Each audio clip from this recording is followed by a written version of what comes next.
Hello everyone, this is Riku Keyblade Master, and I want to welcome you guys to my review of Sly Cooper Thieves in Time, which is essentially Sly 4. Now, a bit of a history lesson before we jump into the actual review itself. After Sanzaru made the collection of the first three Sly games, i.e. the Sly collection, back in 2010, they were given the green light to create a fourth Sly game, which was the game we're reviewing now, Sly 4 Thieves in Time, which was made in 2013. Both the PS3 versions and the Vita version was made in 2013, the exact same year. And I have both versions, so I'm going to be looking at both perspectives. In any case, let's just jump in. Oh, and by the way, I know I made a harsh comment on the Secret Agent Clank review. I'm very, very, very sorry about that. But from my perspective of being visually impaired, I know for a fact that I would never have been able to handle any of the control schemes. So I just judged it by my own perspective. But anyways, without further ado, let's just jump into the game that we're reviewing, which is Sly Cooper Thieves in Time. I'm sorry for that little excursus, I just had to get it out there.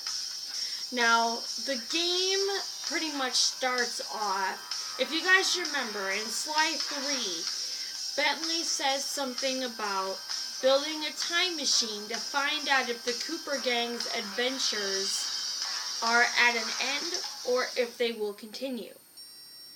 Remember, because he says, while this might be the end of our adventures together, it could be the start of something even bigger.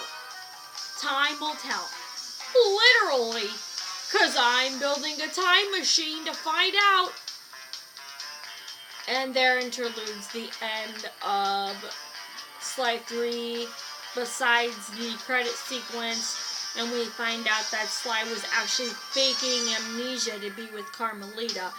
Bentley's little remark is, "That sneaky devil."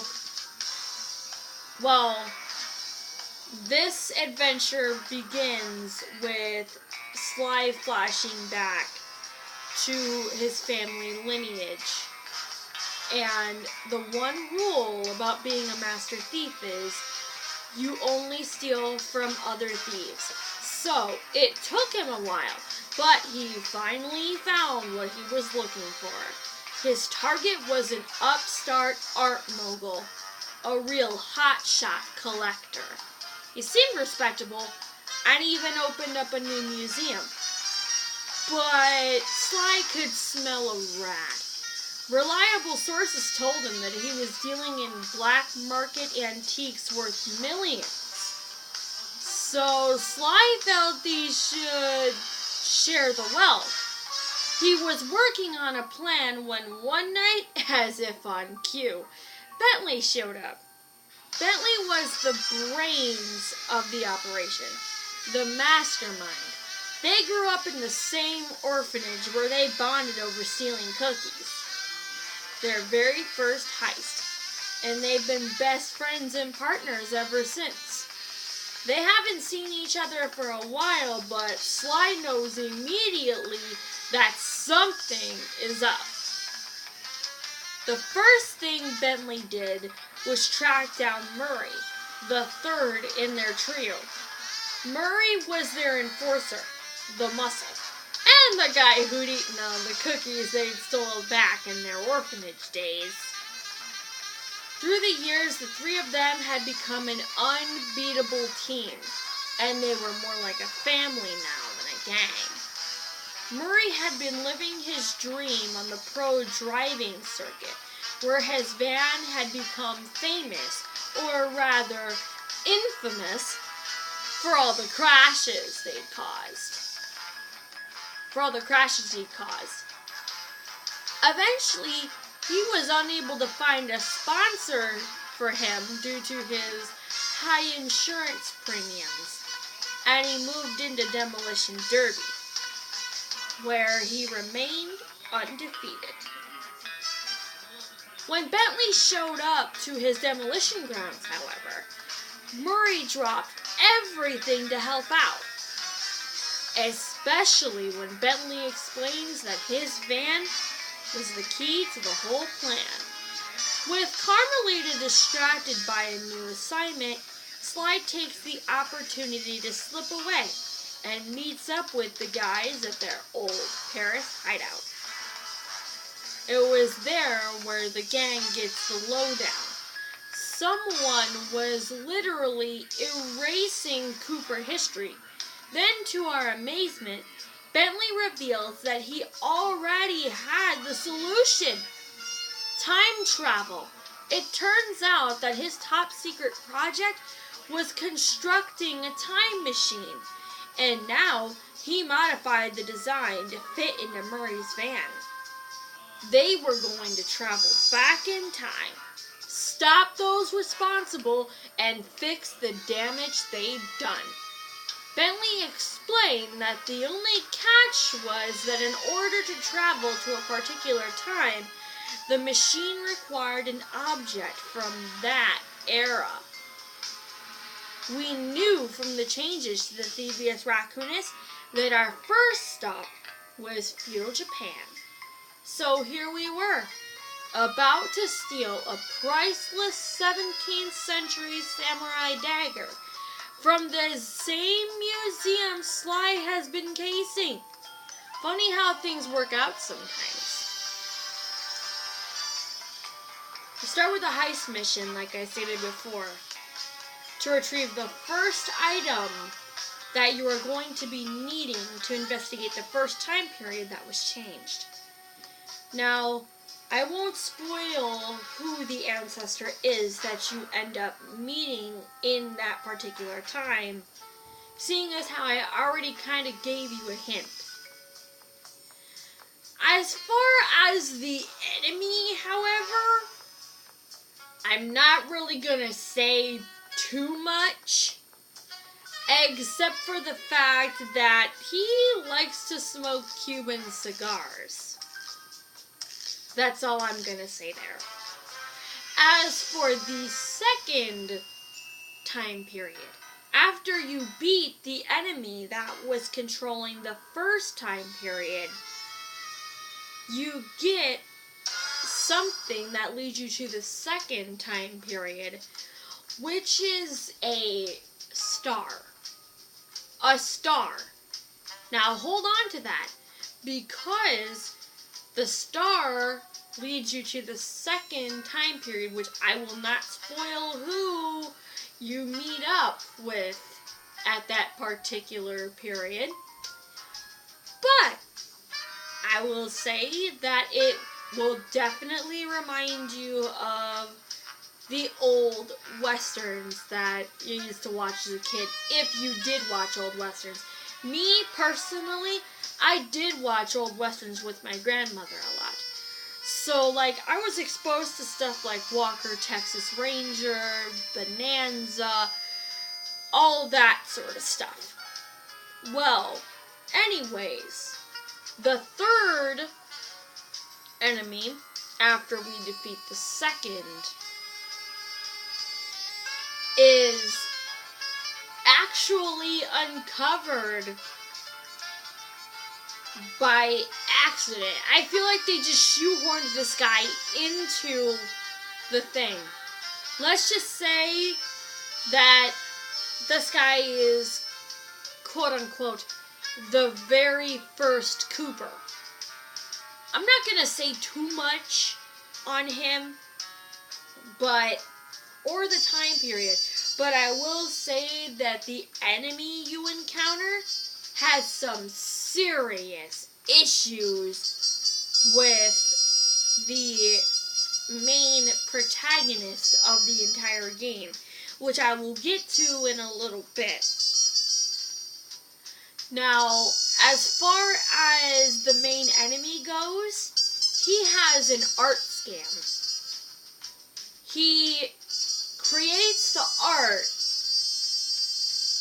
in that particular time period. Then he digs them up in order to make some serious cha-ching. Basically.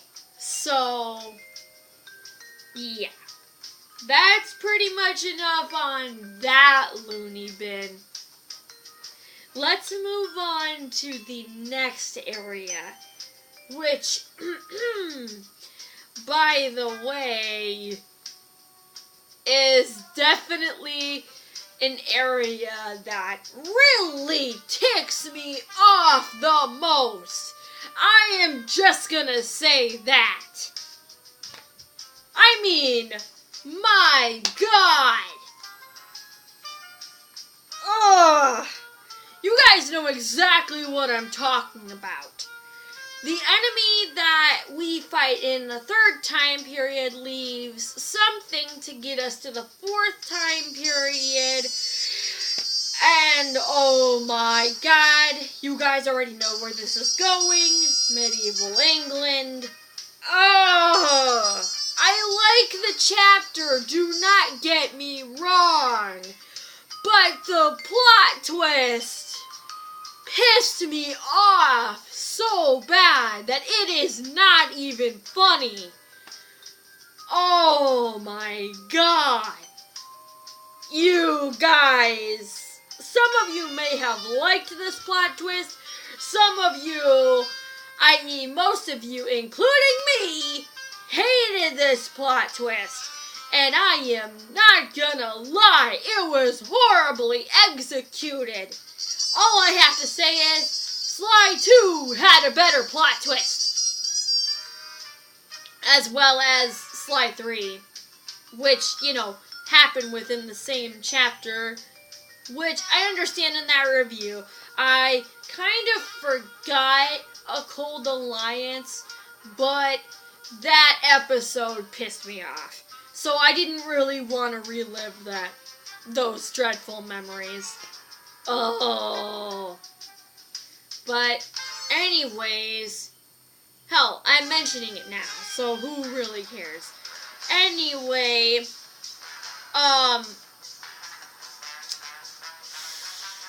the fourth chapter, the plot twist. It was, let's just say, gut-wrenching. I left something out in the beginning, by the way, that was going to end up spoiling one of the things. So, which is the reason I left it out. So I'm very sorry for those of you who wanted me to mention that in the beginning, but it would have spoiled what would have happened with the plot twist and everything else. It would have basically just ruined the whole thing. So I left it out. So I really am sorry that I did leave that out. Anyway, we go through a few more jobs. Beat the boss. Basically, the story in medieval England is really out of control. Like I said, I really liked the medieval England chapter, except for that plot twist.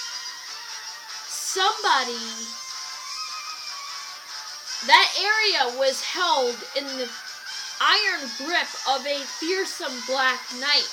His origin was a mystery, but his power and technological might was impressive.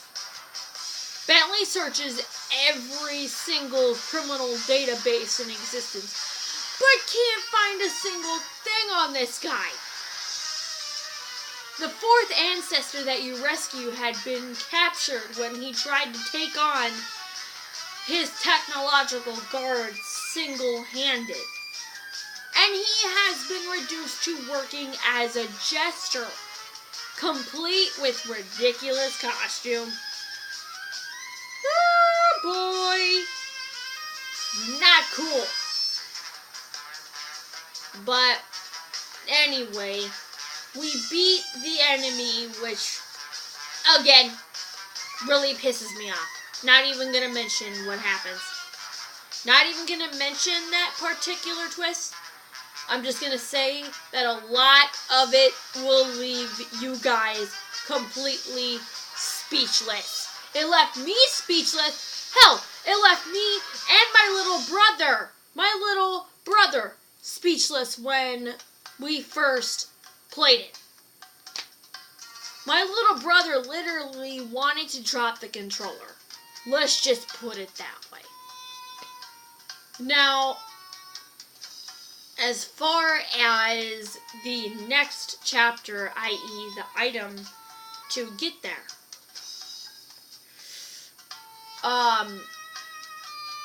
this time, Carmelita provides the solution. Before the main antagonist grabs her back at the museum, she manages to pocket a gold coin as evidence. And our luck held, as it turned out the antique gold piece was exactly what we needed. As they prepare to leave, everyone, including myself, was keeping an eye on a certain someone who downplayed his heroics and refused to acknowledge the fact that he'd saved everyone. But I sensed a new confidence in this guy, which I guess had finally come from confronting his personal demons. I was sure about two things. I'm with Sly on this one. I was sure about two things. I couldn't be more proud of this particular guy. And we were going to need every ounce of his newfound strength to take down the main antagonist. Now, the fourth chapter, which, again, about the antique gold coin, the fourth chapter, we deal with some new player calling herself a musical genius. Now, she rolled into town and started throwing lots of money around. A bit of background on this so-called musical genius. She had come from a wealthy British family who, honestly, this person wasn't very talented at her true love. Her true love was classical music. However, not being able to play any, coupled with an extreme temper, made for a very volatile combination. And let's just say, after suffering a freak accident during a tantrum she threw, she was left unable to play music normally. But once she was able to control people through her hypnotic tones, a new criminal was born. She began repurposing her talents, forcing others to commit crimes for her. She's used that ever since. But I won't spoil too much, except for a few gameplay mechanics, which I hated. Seriously. But I'll cover those in a separate topic after I get done covering the story. Now, as far as defeating said enemy, we go back to Paris, which is where we initially started. But by the time we get to Paris, the main antagonist had already been unstoppable. I'm not even kidding. His face covered the city like a bad rash. But then we end up utilizing a lot of really fun gameplay mechanics. I'm not going to say how, but let's just say we finally end up putting the main antagonist out of his misery, only for us to be left behind and stuck in a crazy time warp. Not gonna lie. Yep, we are left with an awful cliffhanger at the end, which was very poorly executed, but, you know, whatevs. They executed it. They did it. What's done is done. Now, as far as anything, we get some interesting background on the ancestors and the villains that conquered those particular time periods from Bentley in a credit sequence. Which is really cool in my opinion. I like what they did there. Kind of a callback to Sly 3 Honor Among Thieves.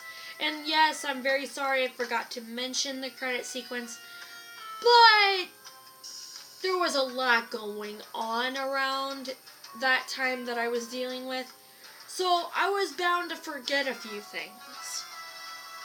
The reason I'm able to do this review as I am now is because there's not really much going on with my personal life as there was with my last few reviews, which I do apologize if they were sloppy, but I had to get them done, and you know, there was bound to be some mistakes somewhere. But now that we're done with the story, let's move on to the gameplay mechanics. Oh my good golly gosh. I have never been so... Well, I can't really say insulted. Well, I guess I could say insulted really because some of the mechanics I was not able to handle very well, coupled with my horrible visual impairment. Some of the stuff just blended in really bad, and I couldn't even tell which was which.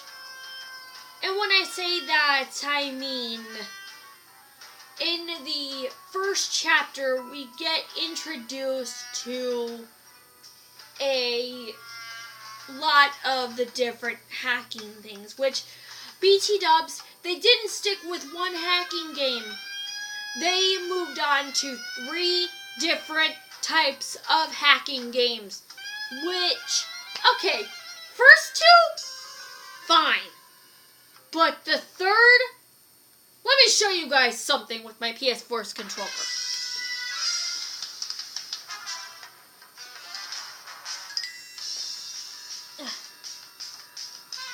Okay. Say I have my controller in my hand, alright?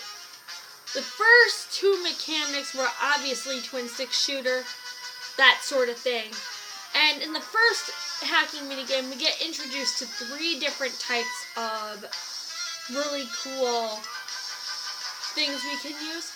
But the third hacking minigame, you have to do this a lot. You have to constantly move the damn controller a lot.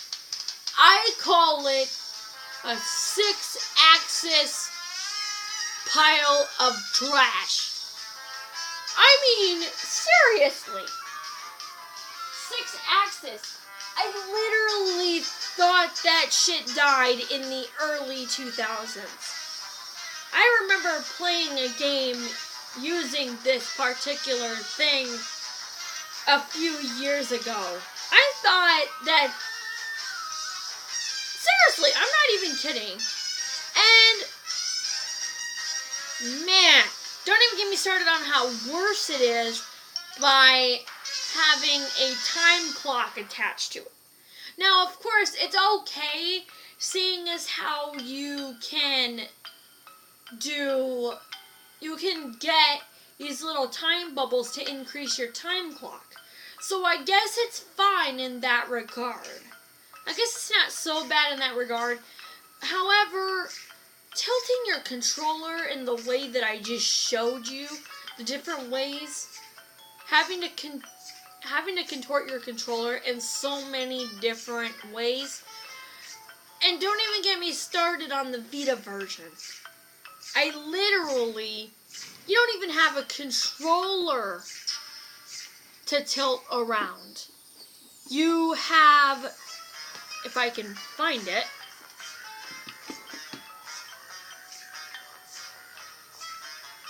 you have to do this on the Vita version. Come on, are you serious? And of course, you know, it's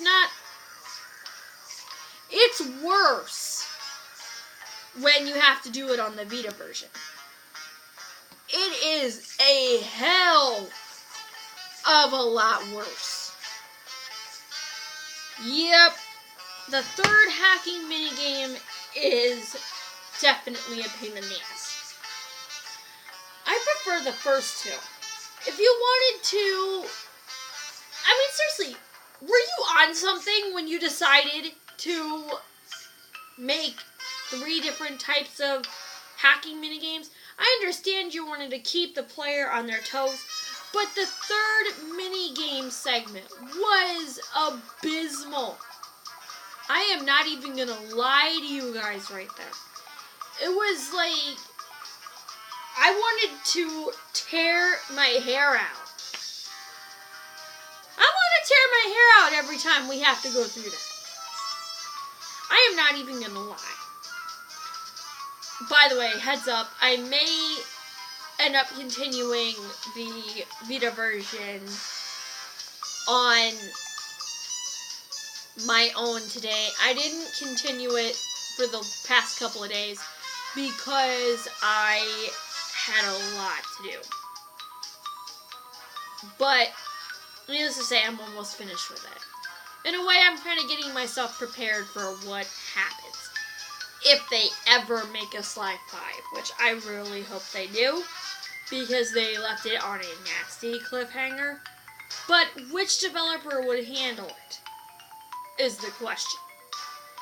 Now, fun little fact, there was a PSP title that was supposed to be developed after Sly 3 came out. Some guys from Bungie and some guys from Microsoft had left their respective groups to try and develop this particular title. But they weren't exactly given the green light to do so. All that's left of that PSP title is a few concept arts. That originally, I think, was supposed to be Thieves in Time, considering that the outfits changed, your outfits changed in the different time periods. Sure, and this will bring on another gameplay element. You have the costumes, the different costumes that you end up retrieving in the different time periods, which lead to various abilities that you can use while in the costumes, such as key codes to get, well, not really technically key codes. They did away with that. Now you just approach the guards while in costume, and they think you're one of them, with the exception of the third chapter, which was discovered by accident, like I said before. This one, you aren't really blending in with any of the guards, but it does give you a really cool pounce ability to get from point A to point B, which is very useful in that regard to taking out said guards. And believe me, it's very useful. But a lot of the different stuff comes back, such as the ThiefNet connection to where you can buy various upgrades and moves. And this time, Carmelita also joins the team. She's not too happy about helping Sly. I'm not going to say when she comes into play, but she falls under both story and gameplay mechanic. But, you know, you get to, you know, play as her in a few missions. And another gameplay mechanic, which takes place in a chapter that I didn't really want to spoil too much for. Let's just say I hope you're good with a bow and arrow. A bow and arrow and moving targets. Let's just say I hope you're good with that. That's a huge gameplay mechanic here, too. They decided to add in archery. Like, you have got to be kidding me. I suck at archery. I didn't suck at archery in gym class, apparently. I managed to get what's known as a groupie,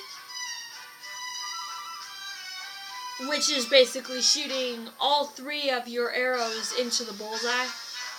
But apparently, well, not really on the PS3 version, but on the Vita version, I suck at archery. I suck.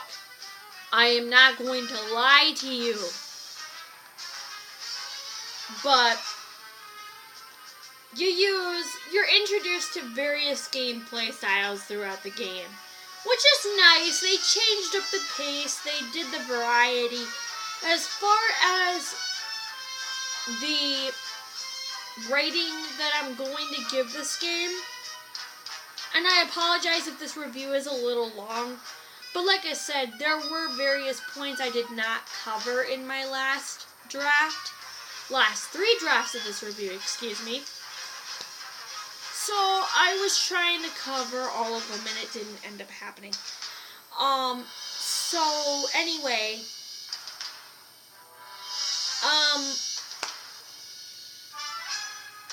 yeah. As far as the rating goes, I would have to go with an 8 out of 10. Because in my opinion, the 6-axis dragged it down a point. The thing I showed you that I was wiggling my controller and I was showing you with my Vita earlier, that dragged it down a point for me. And another reason that a point is dragged down for me has to be the abysmal loading screens. I shit you not. There is no reason a loading screen has to be a straight minute long. I mean, I agree with Jay's reviews on one thing. The loading screens in Secret Agent Clank actually end up doing a better job. I mean, granted, they are still long, but you don't need a loading screen for every single goddamn section. But, in any case, who needs a loading screen that is a minute long?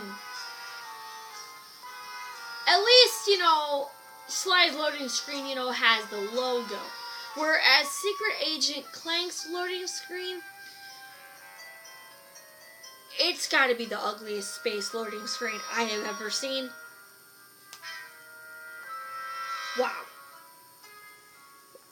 The reason I keep comparing Secret Agent Clank and Sly 4 in different regards is because of the fact that they kind of sort of tie into the same issue.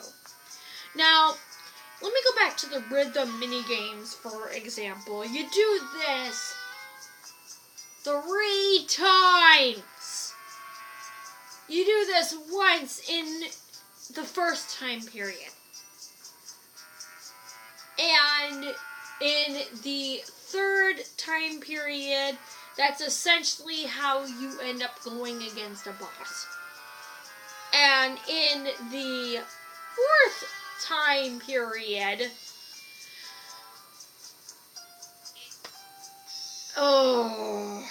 here you have Carmelita, this cute, serious character. Then they turn her essentially into a belly dancer, which was not needed, in my opinion. They could have just seriously used Sly, Bentley, Murray, Carmelita, everyone. They could have done what they did in Sly 3 and Lemon Rage. They could have had us play as a certain character until, a time got right. We literally could have kicked these guards in the ass. But nope. What did they do? Opportunity for a rhythm game.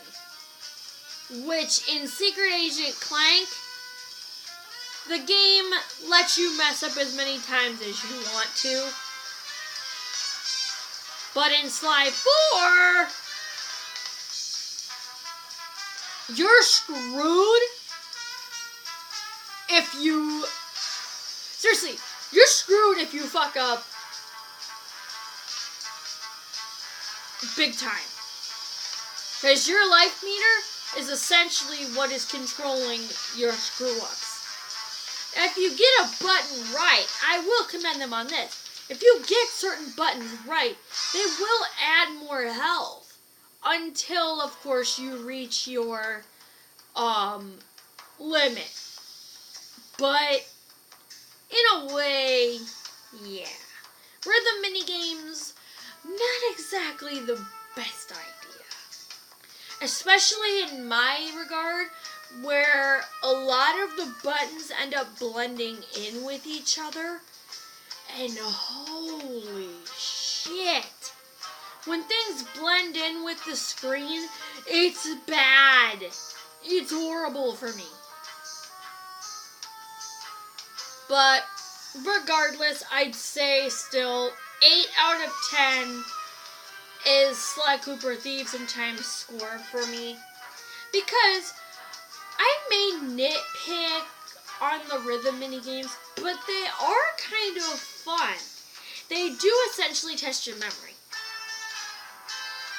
But the 6-axis and the horrible loading times took away 2 points from me. But with that being said, guys, this has been my review for Sly Cooper Thieves in Time. As always, if you enjoyed what you see, feel free to hit that like button. Remember to like, comment, and subscribe to become a Keyblade wielder, as well as a member of the Cooper Gang and a member of the Bandicoot Nation. Well, I can't really say Bandicoot Nation because I really was thinking about fiddling with Crash Bandicoot on my channel, but, well, actually, I'm just going to go ahead and keep that, because later down the road, I may fiddle with Crash one of these times, especially when I get an Elgato. But, in any case, if you guys like what you see, feel free to like, comment, and subscribe. 8 out of 10 is my final score for this review. Thank you guys so much for watching, and I will see you guys in the next vid. Peace.